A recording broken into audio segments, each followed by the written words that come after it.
Majelis Ulama Indonesia atau MUI meminta masyarakat Indonesia menggunakan hak pilihnya saat hari pencoblosan pemilu 2019 pada 17 April mendatang. Wakil Sekjen MUI Amir Syah Tambunan mengatakan, kewajiban memilih memimpin dalam konteks kenegaraan adalah kewajiban yang tidak bisa ditawar-tawar. Yang diketengahkan bukan golputnya ya, tetapi kewajiban memilih.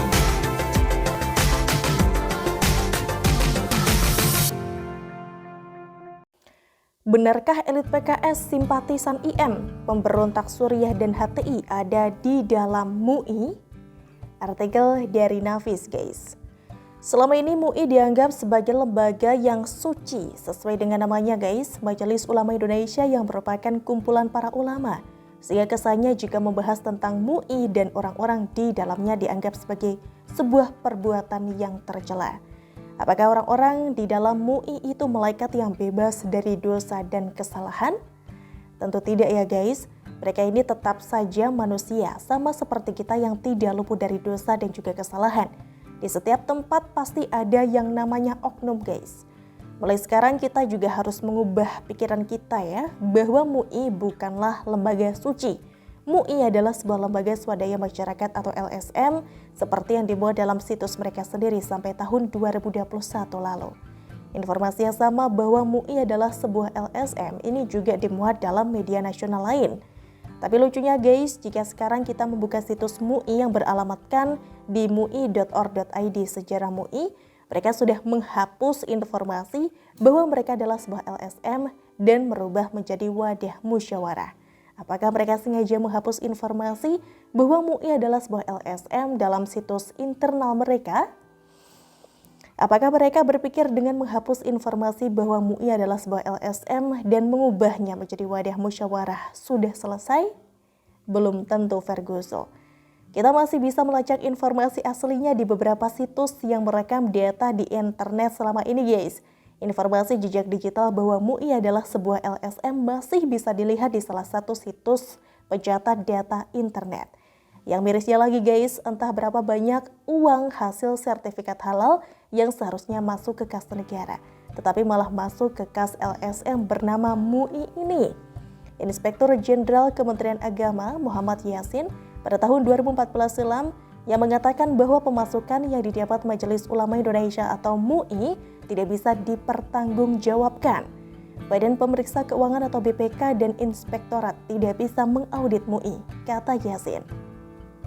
Yasin mengatakan, guys, duit sertifikasi ya, like-nya harus diurus negara.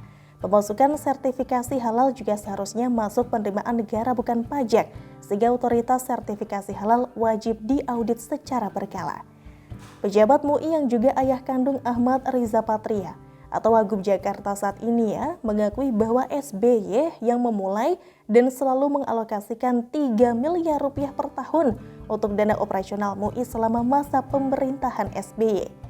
Dan mulai tahun 2019 lalu, guys, di masa pemerintah Presiden Jokowi, sertifikasi halal tidak lagi menjadi kewenangan MUI, tetapi diserahkan kepada Badan Penyelenggara Jaminan Produk Halal atau BPJPH, Kementerian Agama atau Kemenak, bagian dari lembaga pemerintah.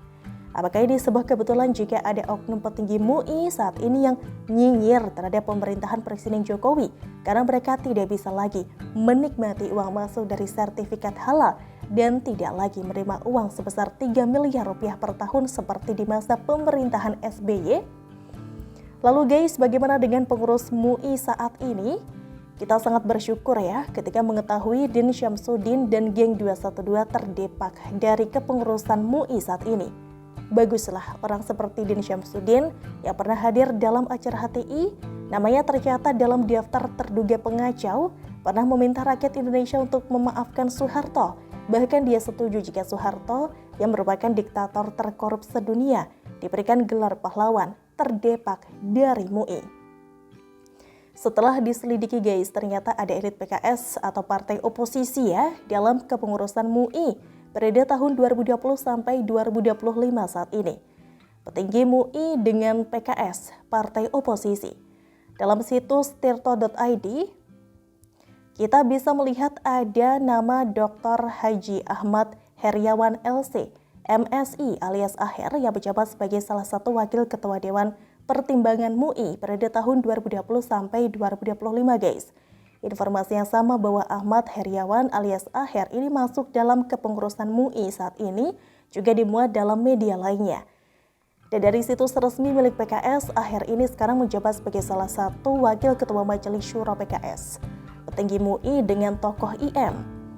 Ada juga oknum petinggi MUI saat ini yang merupakan simpatisan Ikhwanul Muslimin atau IM guys. Dia adalah Anwar Abbas yang sekarang menjabat sebagai Wakil Ketua Umum MUI 1.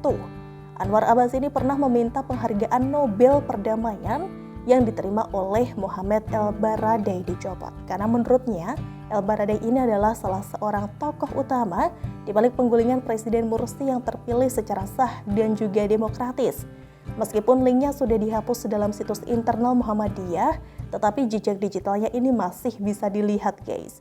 Bahkan informasi yang sama bahwa Anwar Abbas meminta penghargaan Nobel Perdamaian yang diterima oleh Mohamed El-Baradei dicopot ini juga dimuat dalam media nasional republika.co.id. Apakah mungkin seorang Anwar Abbas tidak tahu guys bahwa Mursi, presiden Mesir yang dipilihnya adalah seorang tokoh penting IM? Dan sekarang IM adalah kelompok pengacau yang sudah dilarang di Arab Saudi, Mesir, Bahrain, dan Uni Emirat Arab. Petinggi MUI, Aksi 212 dan pemberontak Suriah. Ada yang masih ingat siapa wakil ketua GNPF MUI yang pernah mengkoordinasi Aksi 212 tahun 2016 lalu? Iya guys, dia adalah Muhammad Zaitun Rasmin. Zaitun Rasmin ini pernah jadi pimpinan umum sekaligus ketua umum DPP Wahdah Islamiyah, seperti yang dimuat dalam situs internal mereka yang beralamatkan di wahdah.org.id. Dan saat ini guys, Muhammad Zaitun Rasmin kembali terpilih ya menjadi Ketua Umum Dewan Pengurus Pusat Wahdah Islamiyah DPPWI untuk periode tahun 2022 sampai 2026. Dan salah satu postingan situs Wahdah Islamiyah tentang Suriah ini malah menampilkan bendera pemberontak Suriah berwarna hijau putih hitam dan 3 bintang di tengahnya. Jangan katakan jika Zaitun Rasmin dan juga lembaga Wahdah Islamiyah ini tidak tahu mana bendera resmi Suriah dan mana bendera pemberontak Suriah. Dan sekarang guys, selain menjabat sebagai Ketua Umum Dewan Pengurus Pusat Wahdah Islamiyah atau DPPWI untuk periode tahun 2022 sampai 2026, Muhammad Zaitun Rasmin ini juga menjabat sebagai salah satu wakil sekretaris Dewan Pertimbangan MUI saat ini.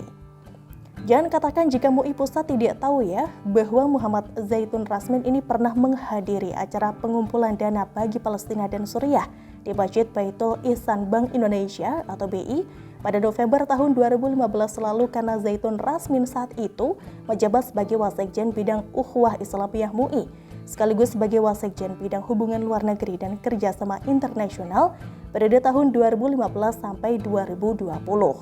Dalam acara pengumpulan dana bagi Palestina dan juga Suriah tersebut guys, selain Muhammad Zaitun Rasmin, Bahtiar Nasir yang saat itu menjabat sebagai salah satu wakil sekretaris Dewan Pertimbangan MUI pun juga hadir ya dalam acara tersebut.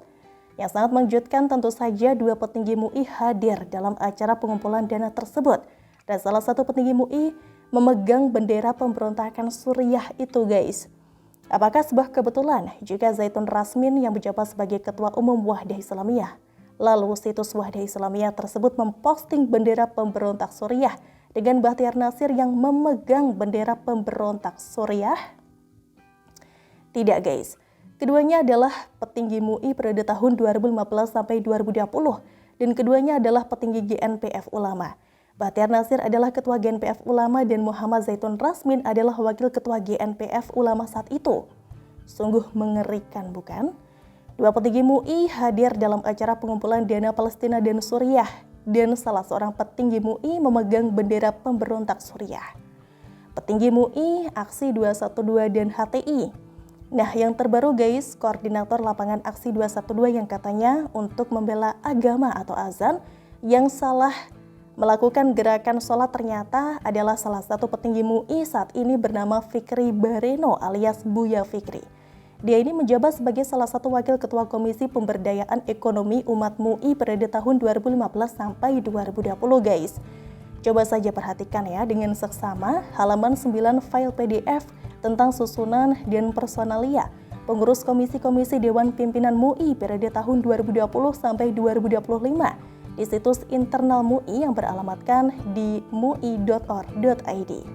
Kita juga bisa menemukan nama sebagai salah satu wakil ketua Komisi Pemberdayaan Ekonomi Umat, guys. Meskipun Fikri Barino ini membantah ya guys, dirinya disebut HTI, dia malah bangga mengatakan sudah 20 tahun di MUI. Sudah 20 tahun di MUI tapi masih salah gerakan sholat, guys. Jika dia beralasan kurang mendengar suara imam, itu alasan yang tidak masuk akal ya. Karena di sampingnya ini ada orang yang pakai toa, plus terdapat 2 toa besar di samping kanan kirinya.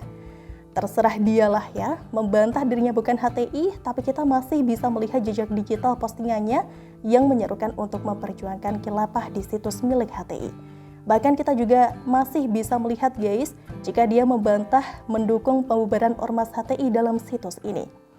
Nah, akhir kata, silahkan deh menilai sendiri bagaimana kualitas MUI saat ini yang di dalamnya ada petinggi PKS, partai oposisi, simpatisan tokoh IM, simpatisan pemberontak Suriah, dan orang yang ngaku sudah 20 tahun di MUI, tapi gerakan sholatnya salah dan pernah memposting tentang khilafah di situs milik HTI yang merupakan ormas terlarang di Indonesia. Bagaimana guys menurut kalian? Wassalam dari Nafis Siwan. Tulis di kolom komentar ya. Bye-bye.